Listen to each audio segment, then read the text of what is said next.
What's up, guys? Welcome to the Midweek Wrap-Up. I'm dark in the face because Kevin Hawk is showing off with this goddamn Tower of Doom over here. Welcome to Midweek Wrap-Up.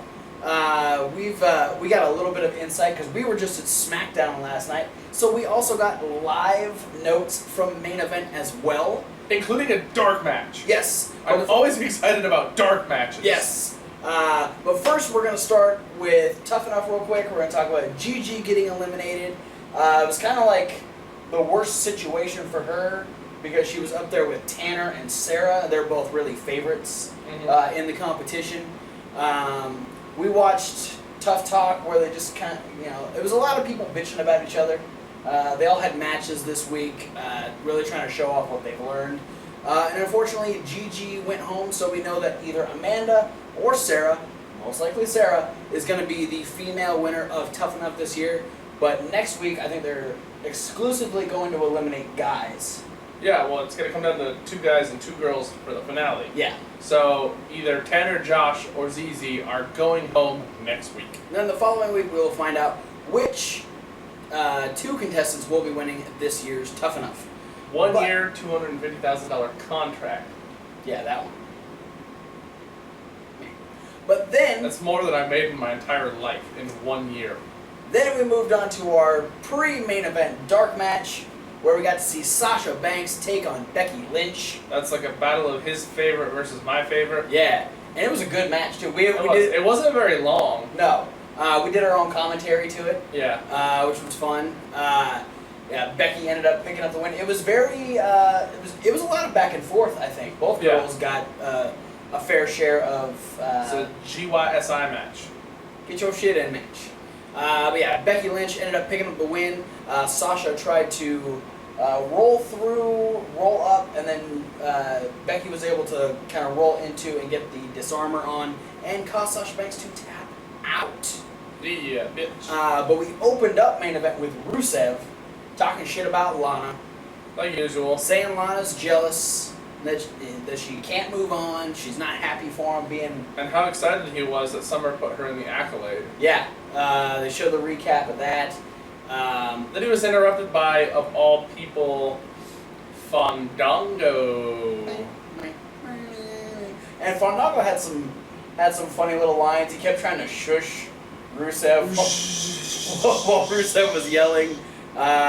He said he started like he was going to say something about Summer, and Rusev wouldn't let him. Yeah. And this all led into our first match, where I was surprised Fandango even got a lot of offense off.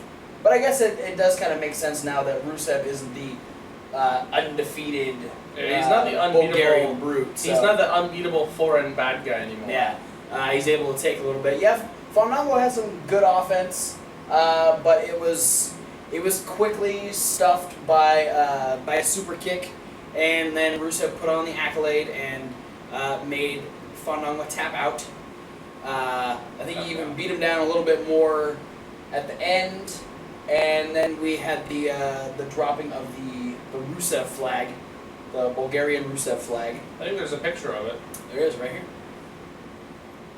It's beautiful. I took that. Think about making it the default picture on the Rundown Facebook. Oh, which you put like spin kicks and shit. Ooh, make a meme out of it? Yeah. Alright, yeah, alright. Look for that.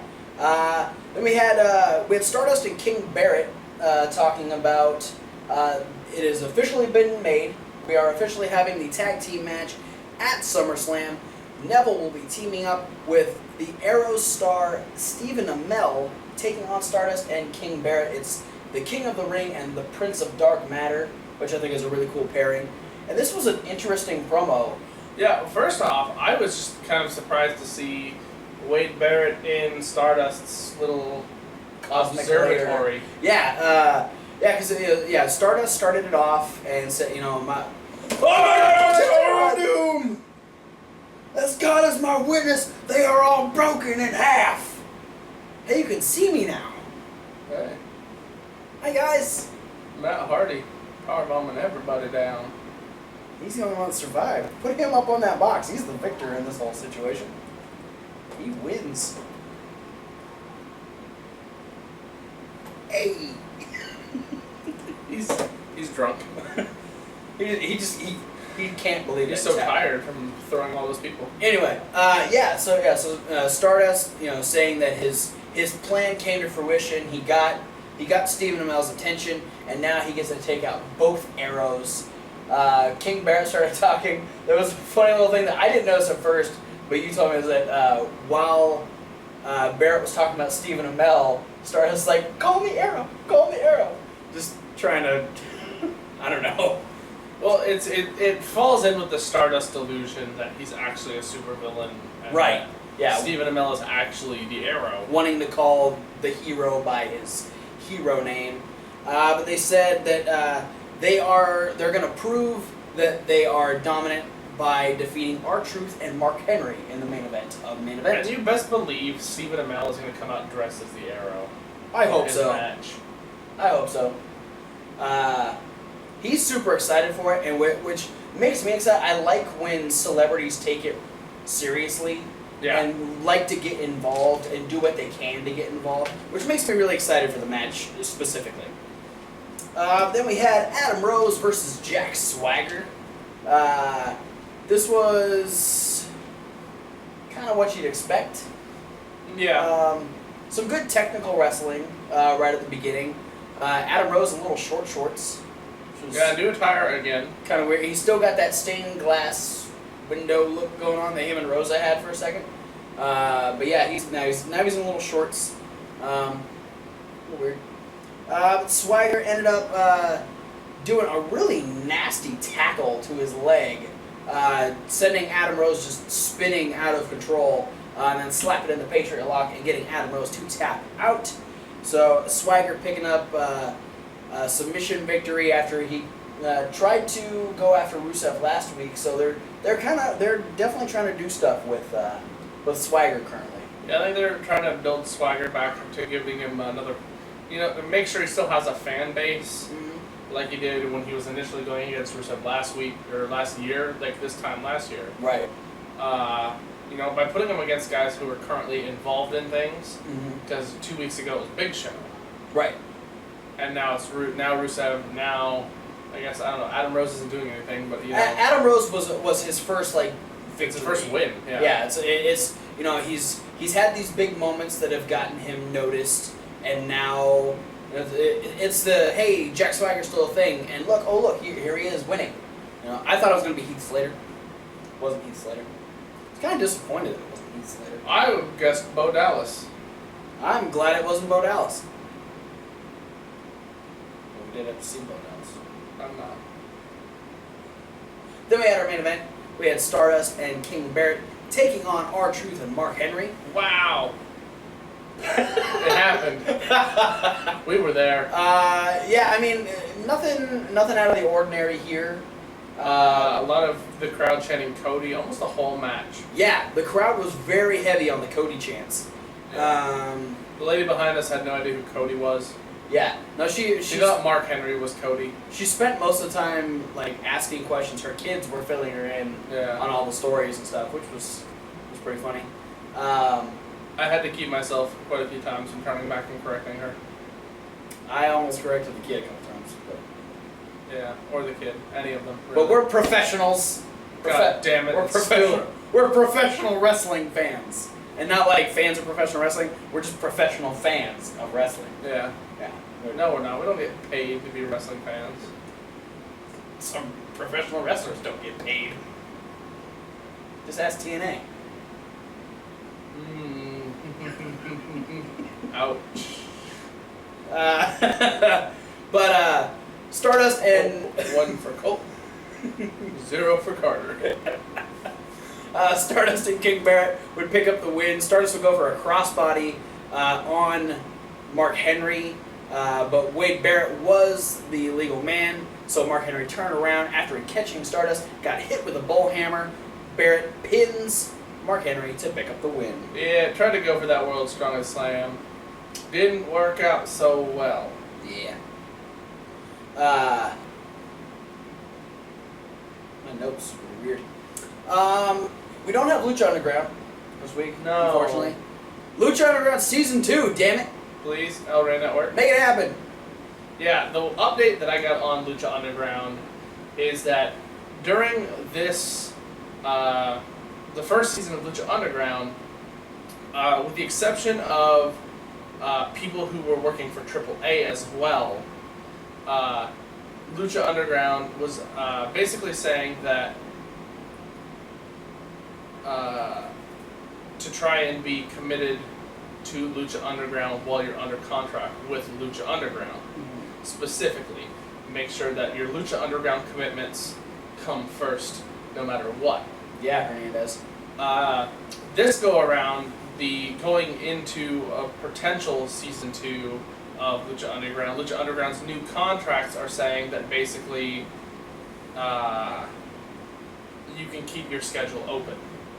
Oh, okay. So they're being a little bit more free with the talent. Yeah, but at the same time, what it's looking like is it's because they're looking like maybe they're not confident in getting a second season deal. So they're saying, hey, you know what? If you find something better, you're more open to go do other things. Right. Well, I know when I heard Johnny Mundo on the Steve Austin show, he was very adamant about wanting a season 2 because, you know, from what he saw and from his personal perspective, he saw that people really enjoyed Lucha Underground, loved seeing the fact that the fans really got into it. It was just this thing that happened and it blew up. Yeah. Became like the talk of the town as far as professional wrestling goes. And so, I mean, there is a very good chance for it to happen. It's just, come on. Come on. Yeah, I mean, it's awesome. All the wrestlers I know of that were participated in Lucha Underground loved it. Yeah. All the fans seem to really enjoy the product. But when it comes down to it, it is the network itself that decides whether or not they get a season 2. Right. So El Rey Network, please. Yeah. I mean, you Por guys. favor. Yeah. I mean, you guys got some fun stuff on there. You show a lot of Quentin Tarantino movies and shows and stuff like that. You know, it's all. Come on. Let's keep the wrestling thing going. Yeah, and if El Rey Network doesn't pick it up, Somebody I'd like else. to see somebody else pick it For up. the love of God, pick it up. Telemundo. Yeah. Somebody. ESPN 8. You know, also, you know, Ocho. in an interview recently, he said it in a lot of interviews, but one that I read recently, Rey Mysterio is very interested in being in Lucha Underground. Yeah. So, come on, guys, it's Rey Mysterio. And you know who I want to see as the main heel in season 2 if they do season 2? Who? Cage. I want Cage to be the top dog. Well, technically, Mil Muertes would be the top guy. Yeah, He's well, I the mean, champion. as far as the heels go, maybe besides Mil Muertes, Cage has to be the number 1 guy. Because, I mean, if anybody hasn't seen the shirt he was wearing in his entrance to Triple Mania. Here's a picture. Yeah, that is the perfect way to get heat while in Mexico. Yeah, I thought it was an awesome move on his part. It's bad. It's so bad, it's good. It just shows you that Cage will go to any lengths to make sure he gets over the way he wants to get over. Hey, and the dude's fucking talented. So, yeah, I am all for watching more Cage. If you haven't seen the preview for the next DVD from PWG, Check it out. yeah, 3 minutes 4. that one. But we're going to move on to NXT next up. We are about a week and a half away from NXT Takeover. Brooklyn! Sound like Crime Time at a Colt. Yeah. Brooklyn. It's just my whiteness. Right. We open up with William Regal making the ladder match official for NXT Takeover, saying he's not giving it to the demands of Kevin Owens. He had a conversation with Finn Balor. Finn Balor? And Finn Balor says, you know what? I don't care. Whatever match it's going to be, I'll defend my title. You know, give Owens whatever he wants because I'm going to beat him anyway. So it is official. We have Finn Balor defending the NXT Championship against Kevin Owens On the 22nd of August at the Barclays Center in Brooklyn at NXT Takeover. in a ladder match. Yes. You got to do it just like that, or William Regal will come to you and give you a deathplex. And we don't want deathplexes. Right. You're a very, very European uppercut. But our very first match of NXT was Solomon Crow, the resident little monster, taking on the Perfect 10, Ty Dillinger. Holy shit, how is Ty Dillinger so fucking over? I feel like there's definitely something that we haven't seen, Well, which I'm guessing is probably Ty Dillinger doing dark matches at well, tapings. he's been. I've seen Instagram pictures because I follow him on Instagram. I follow a lot of the NXT guys. Scotty reversed the muscle. But Joe landed on top of him. Okay. Yeah, I've seen him. I've seen him posting pictures. Even NXT has been posting pictures on their Instagram. He's been like giving matches different ratings, and you know every time he has a match, I'm guessing he was giving himself a 10, thus being called the Perfect 10 Ty Dillinger. But I didn't realize the gimmick was that exciting that people are just eating it up. And this match was awesome, though. Like, to me, just the idea of the fact that his Tron was just the number 10 the whole time. And it like his music started with 10, like when what you'd hear on like a competition show is like someone's score. And then it went into very like upbeat, like very very high energy music. And yeah, I mean, the match was great though. Like that their first exchange. Yeah. And Dillinger was just spot on with this. They had this whole chain wrestling spot, and it wound up with Solomon Crow kind of across the ring on his knees, and as soon as it stopped, Ty was just 10. Like, he knew that he had just won that exchange, and it was great. It was a really fun match. He lives the gimmick. Which is great. Yeah. When someone's committed to their gimmick, it makes it even more exciting, because they believe it, and they embody that character, which is nice. Yeah, Dillinger controlled a lot of the match.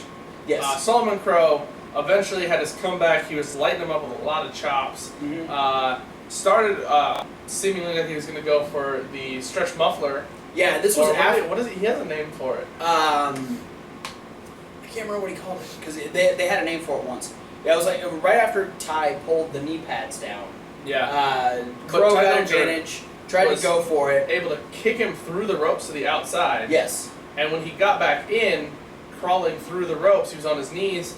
He grabbed Solomon Crow's head against one of his own legs and then dropped back, smashing Crow's head into his knee. Yeah, the exposed knee right to the temple, kind of a half code breaker kind of move. And Ty Dillinger picks up the win, opening up NXT. Yeah, I'll have to double check what the name of that stretch muffler is, but you know, as cool as it is to see Ty Dillinger getting over, I'm kind of sad that Solomon Crow is already kind of like back down to that meh level. Because I was really excited to see him be built up and have a really solid run, but I guess his gimmick wasn't quite, it wasn't quite that, it needed something, I guess. Yeah, and I think a lot of what the problem is too, though, is that him and Owens debuted within a very short period of each other. Owens kind of eclipsed. And the thing is, like, when their first appearances, they both beat the crap out of CJ Parker. Yeah, just Solomon wasn't as. But then, like, Solomon Crow's like next match, one of his like next televised matches was actually against Owens, and Owens beat him. Right. So it did really cut his momentum short. It kind of felt like he got set up for failure when they were both like 3 matches in, right, and going against each other. Yeah. And one guy beats the other guy. I'm still. They put a lot of stock in Owens. I'm still solidly behind Solomon Crow. I want to see him advance and become a major star in NXT because he's fun to watch, and he gives hopes to us short guys. We had Mojo Rawley talking about how he had 12 chicks at a club, and he calls Zack Ryder at 3 o'clock in the morning. Don't do that. Don't call somebody at 3 o'clock in the morning. Then we had Baron Corbin come out, and Mojo, you're stupid. It's trying to get past that. All right. You had to bring us back. You done? Baron Corbin came out, made very quick work of Axel Tischer, and then got on the mic saying that this is what happens every single time. Every single week, somebody comes out, I hit them at the end of days, and they never get up. And then he made very short work of Steve Cutler. Steve Cutler got hit with the same move, and he said, see, what did I tell you? Every time you get hit with the end of days, nobody gets up. It doesn't matter who it is, you can come out here and I'll hit you with it. And then somebody a little bigger came out. Yeah, that'd be Samoa Joe. Joe saying, I was in the back, I was listening to Run Your Mouth about how Whining about how you don't got competition, son. and he says, I'd like to see you hit that move on me, like right now. And Baron's like, whoa, dog. Whoa. Not right now. I'll do it. But later. Yeah, because I just got done wrestling two guys. That was the best part. They gave him such easy heat. Well, I mean, the number one best easy heat in wrestling is like, yeah, let's fight, let's have a match. But not right now. Yeah, because everyone's so into it. And then he shoulder checks Joe as he's trying to leave the ring. Joe kind of spins him around like, hey, what the hell are you doing? And Baron Corbin lights up Joe. Yeah, beats the crap out of him, basically. And then he gets a little too big for his britches because he beats him down, picks him back up, and sends him off the ropes to try and come back for the end of days. But Joe flips on and gets him in the Coquina clutch and makes Baron Corbin pass out. Yeah. He brought the big guy down. That Coquina clutch kills all the other, something that starts with K. Alliteration is the best. Killers? Kills all the killers? Coquina clutch kills all the other killers? Yeah. It's Baron Corbin could be. Coquina clutch kills Corbin? That works. Not a K, but Yeah. it's a good sound. And this officially gives us Samoa Joe versus Baron Corbin at NXT Takeover. Is that official? Yes. I didn't see a graphic for it. It was later on the show. Oh. I don't remember seeing a He graphic. missed it. Yes, that match is official. We are getting Baron Corbin versus Samoa Joe at NXT Takeover. I'm excited for this because Baron Corbin really kind of lost his momentum with that match against Bull Dempsey. Because But then they made up for it by putting him against Rhino. Yeah, but then he Rhino kind of got the last laugh because then they just kind of stopped doing that. Okay, no, what it was like once they got to Rhino, Baron Corbin was switching into heel. Yeah. And so now this is kind of his resurgence, and I think a match with Joe is going to do wonders for him. Because we know that he can go in matches, thanks to Rhino. And even, in a sense, Bull Dempsey. Well, and in one match in particular, Neville. Yes. But yeah, I think going toe-to-toe with someone like Samoa Joe. Toe-to-toe with Joe. Toe-to-toe with Samoa Joe is going to be good for Baron Corbin and hopefully gets him up the ranks in NXT. The one note I took away from this, though, is it did seem, once Samoa Joe got in the ring, I felt like Baron Corbin was actually a little bit visibly nervous. Well, he realizes he's in the ring with a veteran. Yeah, and I feel like it was that Samoa Joe star status kind of threw him off his game because all of a sudden his mic skills got a little bit weaker. Yeah. And he seemed a little flustered even when he was punching Samoa Joe in the face. Yeah. And he was doing, it was very simple mic work, but it was good. It was the most mic work we've had Baron Corbin do. Yeah. And yeah, I definitely noticed that too. It definitely took a step back once Joe was in the ring. He did a good job with the beatdown. Joe sells really well, so let's hope that he can kind of push the nerves aside. We do have one more NXT before we go into TakeOver, so we'll have to see if there's any more build next week, or if we have to wait till August 22nd at the Barclays Center in New York for NXT TakeOver to see Baron Corbin versus Samoa Joe. I wouldn't mind it just going straight to TakeOver. I wouldn't either. I think what they did tonight is perfect setup for it. Yeah. You don't really need to tease anymore. We were just talking about Bull Dempsey. Speaking of Bull Dempsey, we see he's he's really upped his workout. Yeah, he's taking the bullfit seriously. Yeah, he's usually you see people doing like the ropes in the gym. He's doing chains. Yeah. He's bench pressing. He's got the medicine ball. He's doing all kinds of stuff, and we get a graphic that says "Iron sharpens iron." So, are we getting a little tagline onto Bull Dempsey's name? Are we getting Iron Bull Dempsey, or Bull Iron Dempsey, or Bull Dempsey Iron? Iron Bull, or Bull Iron, or Iron Dempsey, or what are we getting here? Sharpened horns on the bull. That's terrifying. Not that horns a wiggle, but you know, I'm pretty sure those are antlers or antenna. not antlers either. Imagine a moose. The previous thing, if moose's antlers were like hands. That's fucking weird. You have nightmares about that.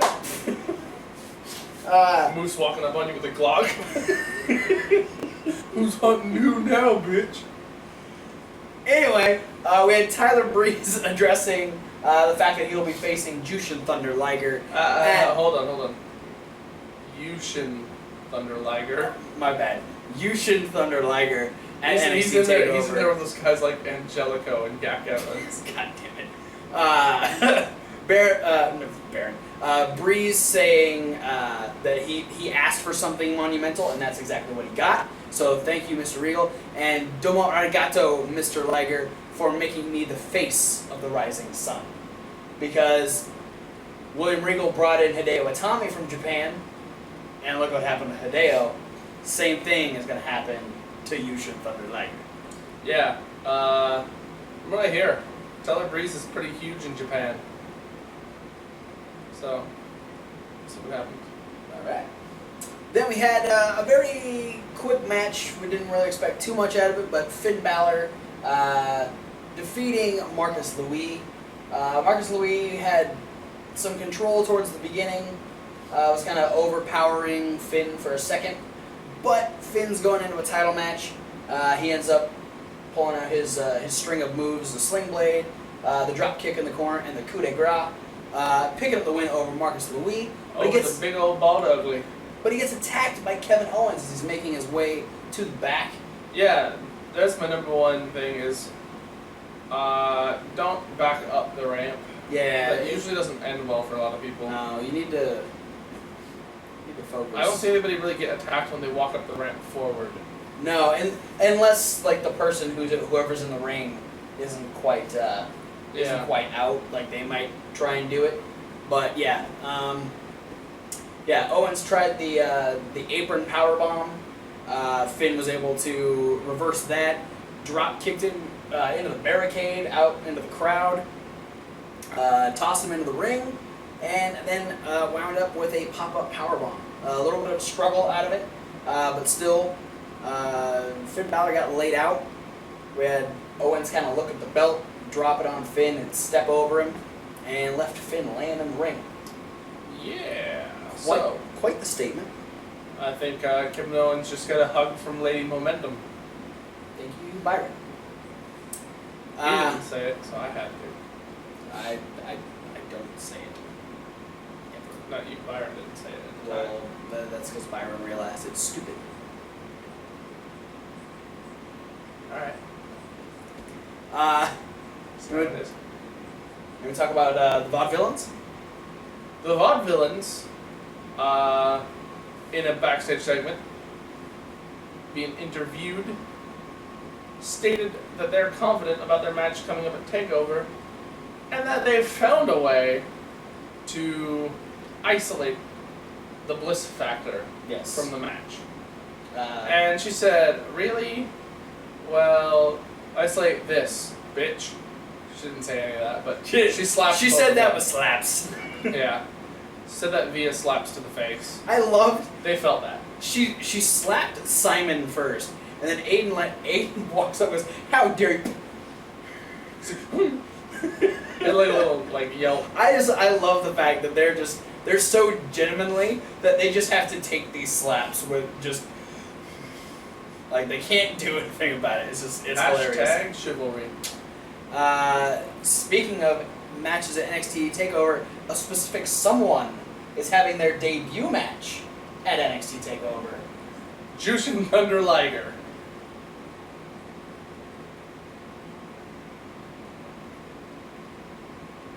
And Apollo Crews, formerly known as Uha Nation. Oh, that guy. Yeah. Black, bald, and buff. Yes. Everything The Bobby Triple Lashley B. wishes he was. Well, Bobby Lashley is all of those things. He is black, bald, and buff.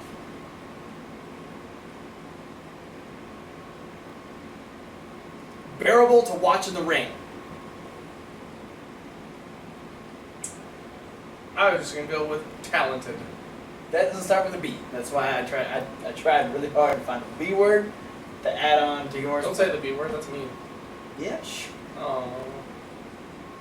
Yeah. We got the. I think it was the same video. Badass. Yeah. Badass. Apollo Crews is badass. Yeah. And he doesn't sound like a whiny little bitch like Bobby He Lashley. doesn't sound like, sort of like Mike Tyson. Mike Tyson.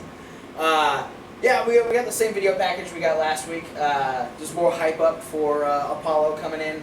Well, there was a graphic this time. Yes. Yeah, you got a cool little NXT. They got a very Takeover graphic. Yeah.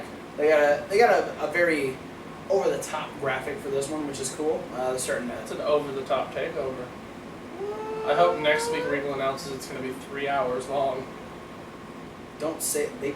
Actually, I might be okay with 3 hours of NXT. Only once though. Don't make that shit regular. It'll be their WrestleMania. Christ. But yeah. But then like they'll say it because the ladder match between Owens and Balor is the rematch Too Big for Takeover. So they make it a bigger takeover. Maybe it's the rematch Too Big for Full Sail. And then for the next takeover, we're gonna have whoever the NXT champion is versus the women's champion, title for title. No, but I think maybe the United States champion will go down for a minute. Well, after SummerSlam, that's gonna be. Intercontinental, I mean. I was gonna say, U.S. champion's gonna be whoever the actual champion is after SummerSlam. Maybe we'll just have the WWE champion go down and go title for title. Let's hope not. Moving on to our main event, we had the #1 contender, the winner of this match, to face Sasha Banks at NXT Takeover for the NXT Women's Championship. We have Bayley taking on Becky Lynch. Sasha was out of commentary. Yes. You were jealous of the commentators? I was. I was jealous of both Bayley and Becky Lynch. Uh, But maybe most of all jealous of Drake, Yes. not the rapper. The referee. Oh, for a second I thought you said not the ref. I was like, why the rapper? No, I said not the rapper. I know. I heard not the ref first. And I was confused, and then you said no, the ref, and I was like, oh, I heard the wrong word. He did. He's You're like halfway down. What? Yeah. This was a decent match. I expected a little bit more, honestly. Really? I just felt it was too one-sided for my taste. I I wanted more back and forth. I think that fits the character of Bayley, though. As far as building her up as like the next the next big diva in NXT. She's not the she has that aggressive side, but she doesn't have that domination factor like a lot of the other girls did. Yeah, but she doesn't have to be dominant. I'm just saying I wanted more back and forth because since she's come back from her injury, she had a match against Emma where she was pretty dominant. And then she had the match against Charlotte where she gave Charlotte a run for her money through the entire match. Where this, Becky Lynch had control of like the first 3/4 of the match. And True. Bayley didn't get much offense to speak of. No.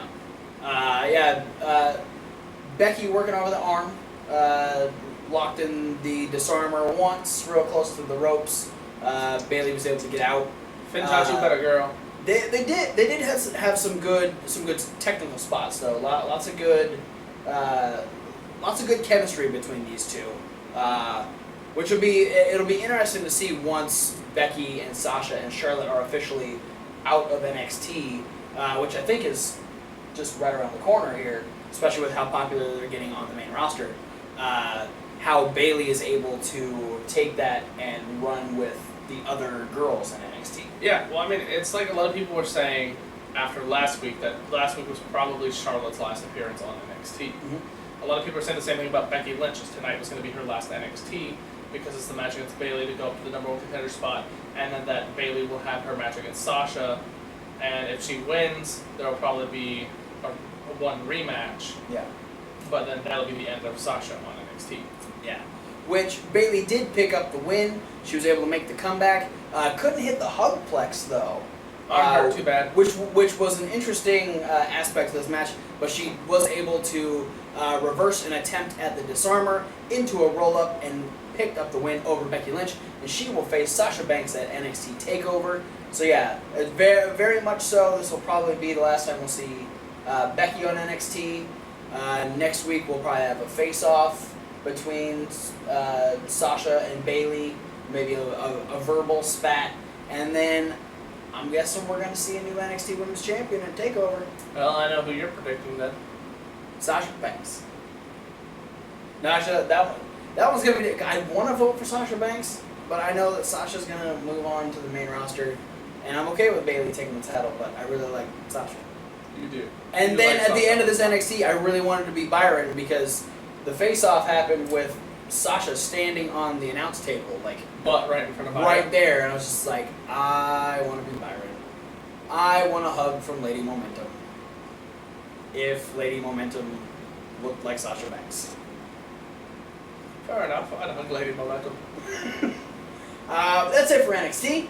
Yeah, that's it for the midweek wrap-up. That is. We'll have like we said, we'll have one more episode of NXT next week. Then predictions. And then predictions. So we'll finalize the card. And then, yeah, next week is a big week for predictions because we'll have NXT TakeOver predictions and SummerSlam predictions. Are we going to just do them on a big, epic double predictions video? If we can get Thomas out here.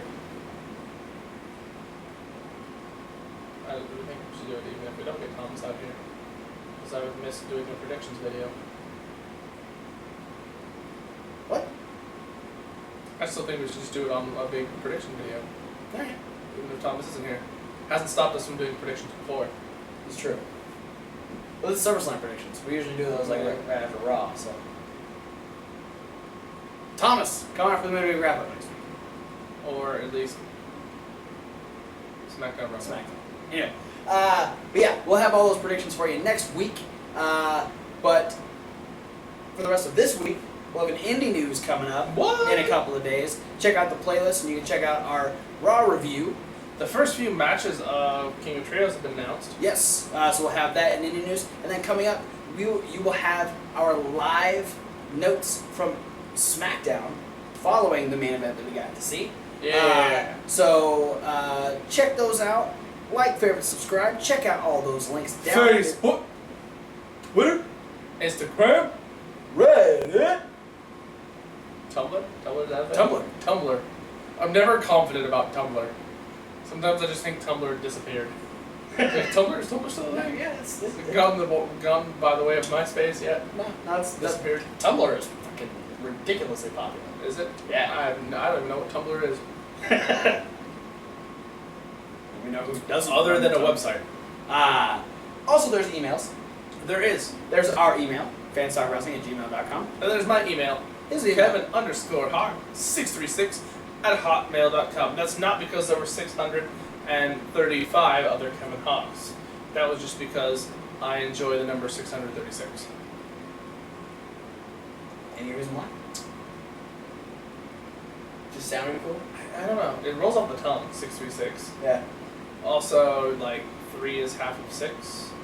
That's right in the middle. Yeah, something like that. I don't know. Almost All right. evil. And that is for questions, topics, spoilers, and shit talking. Regarding his sexual orientation. You fucker. Thanks for watching. We'll see you guys at SmackDown Rundown. And we'll see you guys next week. That was a vitamin water hitting my leg. We'll see you next week for a bunch of predictions. Meant to do that.